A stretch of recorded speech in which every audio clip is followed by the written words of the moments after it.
అందరికీ నమస్కారం. పూర్వకాలంలో ఈ రైస్ మిల్లలు లేని రోజుల్లో అప్పుడు మన పూర్వీకులు వాళ్ళందరూ రోకళ్ళతో దంచి ఆ విధంగా ఇబ్బంది పడుతున్న రోజులయ్యి ఆ రోజుల్లోనే ఆ పాతకాలాల్లోనే ఈ మిల్లుని దేవళ గోపాలరెడ్డి గారని ఆయన ఎంతో భలే ఇష్టంతో పట్టుదలతో ఈ మిల్లు నిర్మించడం జరిగింది.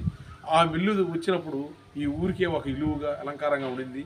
మా తాతగారు ఆయన రైతులు మేము, మా తాతగారు ఆయన పండించిన ధాన్యాన్ని మిల్లును తీసుకొచ్చి వేటగిరి వెంకటస్వామి గారు ఆయన బియ్యం ఆడుచుకోపోవడం జరిగింది.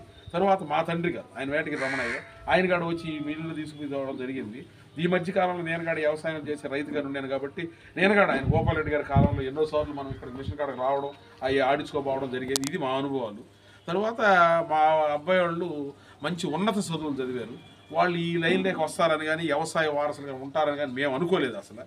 ఆమె తర్వాత రోజుల్లో ఆయన గోపాలరెడ్డి గారి తదనంతరం ఆయన కాలం చెందడం. ఆయన ఇంకో విషయాన్ని గోపాలరెడ్డి గారి గురించి ఒక విషయం చెప్పాలి. ఈ రాష్ట్ర రైస్ మిల్లుల చరిత్రలో ఎంతమంది అయినా ఉండొచ్చు కానీ ఒక 20 ఏళ్ళు 30 ఏళ్ళు 40 ఏళ్ళు చేసి ఆగిపోయి ఉంటారు. కానీ ద లాంగ్ పీరియడ్ రైస్ మిల్లుల వ్యవస్థల్లో కనీసం 60 ఏళ్ళు దాకా ఆయన దీన్ని అద్భుతంగా చేయడం జరిగింది. ఆయన చివరి రోజుల దాకా ఆయన రైస్ మిల్లు ఆధ్వర్యంలో ఆయనే స్వయంగా ఉండడం జరిగింది సూచడం. తర్వాత ఆ పరంధామరెడ్డి గారు ఆయన వారసులుగా రైస్ మిల్లులోకి రావడం.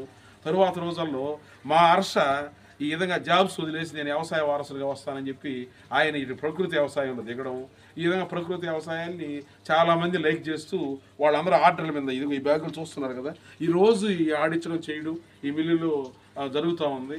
తర్వాత పోతే ఇక్కడ మన రైస్ మిల్లు ఆయన దేవళ పరంధామరెడ్డి గారి మిల్లు ఆయన అధినేతగా ఉన్న రోజుల్లో ఆయన ఆధ్వర్యంలో ఈ మిల్లు డ్రైవర్ గంగాధరం గారు ఎప్పుడు ఏ క్షణంలో బట్టి అక్కడ వచ్చి అప్పటికప్పుడు ఆడిచ్చి సరైన సమయానికి అందించడం జరుగుతూ ఉంది.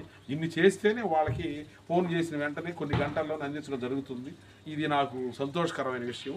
నేను ఈ విధంగా ఒక వ్యవసాయ వారసుడు రావడం, హర్ష నిలబడడం ఇవన్నీ జరగడం కూడా నేను సంతోషపడుతున్నాను. ఓకే, మీ అందరూ ఆశీస్సులు ఉండాలి. ఈ ఆశీస్సులు ఉన్నప్పుడే ఎంతోమంది ఉన్నత చదువులు జరిగిన యువకులు కూడా ఈ వైపు రావడానికి వీలవుతుంది. ఓకే, సర్వే జన సుఖినో భవంతు. అందరికీ నమస్కారం.